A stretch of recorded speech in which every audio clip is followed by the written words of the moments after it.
سالم من الأردن يقول: لماذا الجزائر بلد المليون شهيد لا تنضم لجنوب أفريقيا لمحكمة العدل لإثبات جرائم الصهاينة في قطاع غزة؟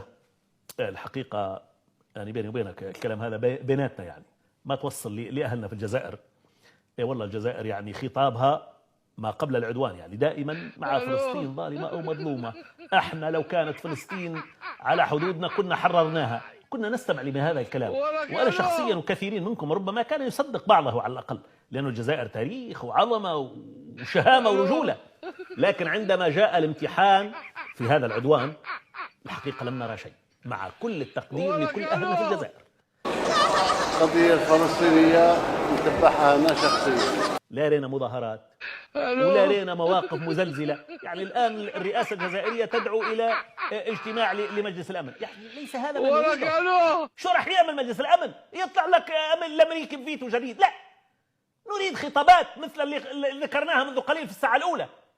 لماذا لا تهدد الجزائر بالتالي؟ إما أن يتوقف العدوان خلال 24 ساعة، وإلا أنا دولة الجزائر العظيمة سأمد المقاومة بكل ما تحتاج، من قلم الرصاص حتى الرصاص الحقيقي.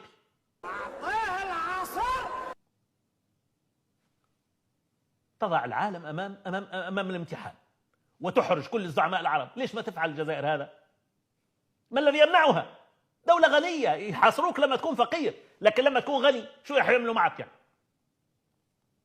أما جاي تطلب لي في اجتماع لمجلس الأمن ومانع شعبك من حتى من التظاهر لأجل غزة؟ يا راجل.